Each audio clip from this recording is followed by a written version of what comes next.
स्वागत करता हूं एक और नई वीडियो में। आज है आपका 25 मार्च 2023 और आज सभी का एग्जाम बहुत अच्छा गया है। आज था आपका बायोलॉजी का एग्जाम। तो आज के इस वीडियो में हम लोग बात करने वाले हैं आपके आंसर की के बारे में। जल्दी आप लोग मिलाते चलिएगा।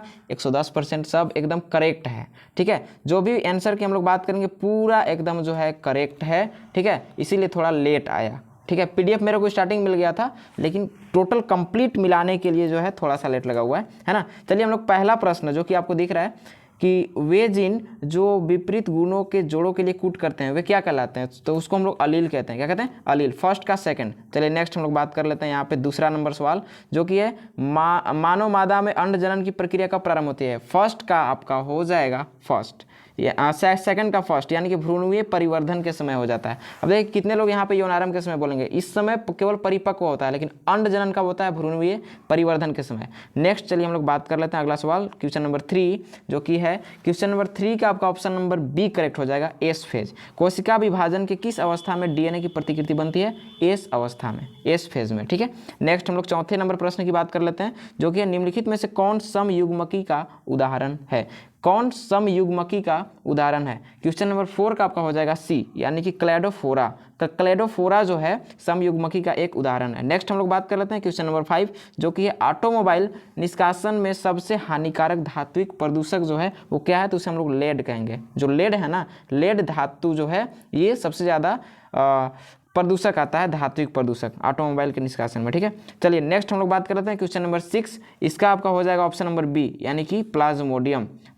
मलेरिया रोग आपको पता है ना किसके द्वारा होता है? प्लाज्मोडियम, जो कि एक प्रोटोजोआ होता है। तो ऐसा प्रोटोजोआ जो प्लाज्मोडियम है, जो मच्छर के लार में होता है, उससे आपको मलेरिया होता है। तो क्वेश्चन नंबर 6 का option number 2 is the right answer. Next हम लोग बात कर लेते हैं डार्विन सिद्धांत दिया हुआ है किसके लिए, किस पे वो आधारित है, समझ आ गया। तो क्वेश्चन नंबर 7 का हो जाएगा आपको सी, प्राकृतिक चयन पे, ठीक है। नेक्स्ट हम लोग बात करते हैं क्वेश्चन नंबर 8 जो कि है यहाँ पर पूछ रहा है कि जल कृषि एवं मत्स्य पालन के द्वारा हम ब्लैंक स्पेस पादपों तथा जंतुओं के उत्पादन को बढ़ाए हैं। किसको? तो यहाँ पे आपका क्वेश्चन नंबर 8 का हो जाएगा ऑप्शन नंबर ए, ठीक है ना। लवण तथा अलवण दोनों के जो जलीय जो दोनों जल में हम लोग क्या किए हैं? जल कृषि और मत्स्य पालन को हम बढ़ा दिए हैं पादपों एवं जंतुओं को, ठीक है। तो पहला का इसमें आपका हो जाएगा 8 का ऑप्शन नंबर ए।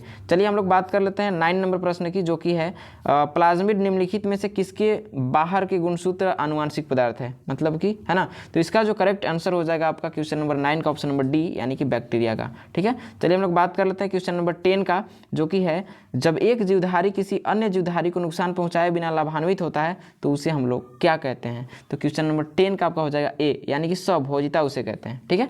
नेक्स्ट चलिए हम लोग बात कर लेते हैं यहाँ पे आवृत बीजियों में बनने वाला प्राथमिक भ्रूणपोष केंद्रक होता है। तो क्वेश्चन नंबर 11 का हो जाएगा आपका सी, ठीक है, यानी कि त्रिगुणित होता है, समझ आ गया। चलिए हम लोग नेक्स्ट जो है बात कर लेते हैं क्वेश्चन नंबर 12 की जो कि यहाँ पे है कि रियो डी जेनेरो 1992 में पृथ्वी शिखर सम्मेलन का संबंध जो है किससे है। तो आप ये इसे 10th में भी 11th में भी पढ़े हुए होंगे। ये संसाधन यानी कि रिसोर्सेज वाले चैप्टर में आता है। तो option number 3 is the right answer. वहाँ पर प्राकृतिक संसाधन के सर्वे के बारे में जो है बात किया गया था।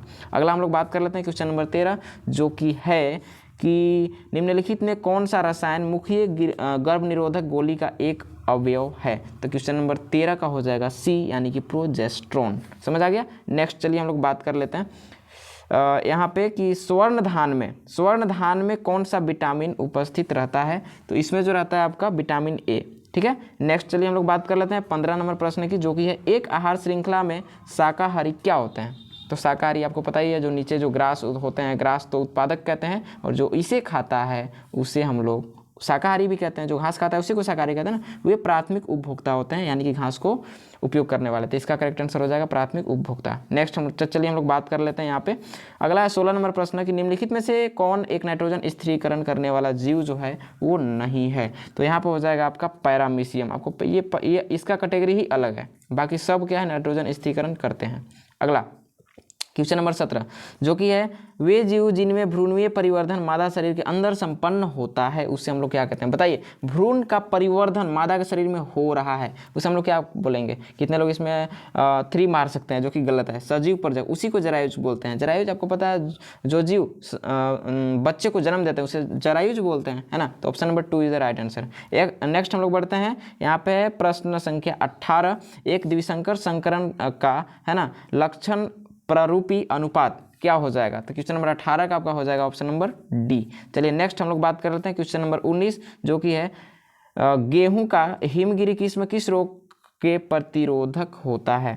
ठीक है, तो इसका जो करेक्ट आंसर हो जाएगा 19 का आपका ए, यानी कि पर्ण तथा धारी कीट। इसका आंसर हो जाएगा आपका लीफ एंड स्ट्राइप रस्ट। चलिए नेक्स्ट हम लोग बात करते हैं क्वेश्चन नंबर 20 जो कि है कि केंद्रीय प्रदूषण नियंत्रण बोर्ड के अनुसार किस व्यास के आकार माइक्रोमीटर के कणिकीय पदार्थ मानव स्वास्थ्य के लिए नुकसानदेह है। तो इसका हो जाएगा ऑप्शन नंबर 4, यानी कि 2.5 या उससे कम। समझ आ गया। चलिए हम लोग बात कर लेते हैं यहाँ पे 21 नंबर प्रश्न की, कि जो कि है कि नीएंडरथल मानव के मस्तिष्क की क्षमता कितनी थी। तो 1400 सीसी थी। कितनी थी? 1400 सीसी। ठीक है, चलिए क्वेश्चन नंबर 22 की ओर हम लोग चलते हैं जो कि रेड डाटा बुक के बारे में, कि रेड डाटा बुक निम्नलिखित में से किसके आंकड़े को संकलित करता है, यानी कि रेड डाटा में किस चीज़ का डाटा वहाँ पे रखा हुआ है। ये है आपका ऑप्शन नंबर 3, यानी कि विलुप्त प्राय पौधे एवं जंतुओं के। ठीक है, नेक्स्ट चलिए हम लोग बात कर लेते हैं यहाँ पे कि आवर्त चक्र के किस दिन अंडोत्सर्ग संपन्न होता है। तो इसका जो करेक्ट आंसर हो जाएगा वो हो जाएगा आपका 24 से 28 दिन। चलिए नेक्स्ट जो है हम लोग बात कर लेते हैं क्वेश्चन नंबर 24 की, जिसको हम लोग कहते हैं वह प्रक्रिया जिसके द्वारा डीएनए से आरएनए का निर्माण होता है उसे हम लोग ट्रांसक्रिप्शन बोलते हैं, यानी कि अनुलेखन बोलते हैं। ठीक है, चलिए नेक्स्ट हम लोग बात करते हैं क्वेश्चन नंबर 25 की, जो कि है किण्वन की प्रक्रिया में कार्बोहाइड्रेट के टूटने से कौन से गैस उत्पन्न होता है। वो सवाल यहाँ पे कंप्लीट नहीं आया है, आप इसे इंग्लिश से मिला लेना। ठीक है, चलिए तो इसका जो हो जाएगा आपका करेक्ट आंसर हो जाएगा इथेनॉल एंड कार्बन डाइऑक्साइड। समझ आ गया। चलिए आगे, तो इसका हो जाएगा इथेनॉल एवं कार्बन डाइऑक्साइड। नेक्स्ट हम लोग बात करते हैं क्वेश्चन नंबर 26 का, है ना। तो देख सकते हैं यहाँ पे निम्नलिखित में से कौन एक क्लोनिंग का संवाहक है। तो इसे हम लोग प्लाज्मिड बोलते हैं। ठीक है, प्लाज्मिड एक उदाहरण है ना। चलिए नेक्स्ट हम लोग बात कर लेते हैं यहाँ पे 27 नंबर प्रश्न की, जो कि है निम्नलिखित में कौन परितंत्र का मुख्य अजैव घटक नहीं है। तो देखिए बैक्टीरिया तो है ही, मृदा भी है, जल भी है, टेम्परेचर नहीं है। तो इसका करेक्ट आंसर जो हो जाएगा टेम्परेचर, तापमान। ठीक है, चलिए नेक्स्ट हम लोग बात करते हैं क्वेश्चन नंबर 28 की, जो कि है कौन एक आभासी फल का उदाहरण है। तो इसका होता है एप्पल। ठीक है, ए फॉर एप्पल याद रखिएगा। 29 नंबर प्रश्न है शायद ये, 29 नंबर प्रश्न जो है वो ठीक से भेजा ही नहीं है लड़का। ठीक है, तो ये है प्रश्न नंबर 29 जो कि है इंटरफेरॉन के द्वारा स्रावित होते हैं क्या चीज़। तो वायरस इन्फेक्टेड जितने भी सेल्स होते हैं ये जो है वो स्रावित होते हैं। नेक्स्ट चलिए हम लोग बात करते हैं 30 नंबर प्रश्न की, जो कि है कि वह जीव जिससे बीटी जीन प्राप्त किया जाता है उसे हम लोग क्या कहते हैं। तो उसे हम लोग बैसिलस थ्यूरिनजिएंसिस कहते हैं। ठीक है, चलिए नेक्स्ट हम लोग बात करते हैं क्वेश्चन नंबर 31 की, जो कि है एक पोषी स्तर से अगले पोषी स्तर में स्थानांतरित होने वाली ऊर्जा की मात्रा 10% होती है। नेक्स्ट चलिए हम लोग बात कर लेते हैं 32 का, जो कि है एमनियोसिंथेसिस के द्वारा निम्नलिखित में से किसकी जांच की जाती है। देखिए इसमें सभी हो जाएगा करेक्ट आंसर। अनुवांशिक विकार, लिंग निर्धारण, भ्रूण स्वास्थ्य सबका किया जाता है। तो करेक्ट आंसर क्या हो जाएगा इनमें सभी। चलिए नेक्स्ट हम लोग बात करते हैं क्वेश्चन नंबर 33, जो कि है 21वें गुणसूत्र के त्रिसूत्रता का कौन सा अनुवांशिक विकार उत्पन्न होता है। तो उसे हम लोग बोलते हैं डाउन सिंड्रोम। ठीक है, नेक्स्ट चलिए हम लोग बात करते हैं क्वेश्चन नंबर 34, जो कि है एक डीएनए अणु में कौन सा नाइट्रोजन क्षार अनुपस्थित रहता है। तो उसे हम लोग यूरेसिल बोलते हैं। क्या बोलते हैं? यूरेसिल जो है अब्सेंट रहता है। नेक्स्ट 35 नंबर प्रश्न है, जो कि लास्ट है। इसमें है कि एक प्राथमिक अंडक से बनने वाले अंडाणुओं की संख्या कितनी होती है। तो 1 होती है। अब आपको डायरेक्ट बता देना है कि आपका कितना करेक्ट है। ठीक है, जल्दी से कमेंट कीजिए। मिलते हैं नेक्स्ट वीडियो में, तब तक के लिए जय हिंद।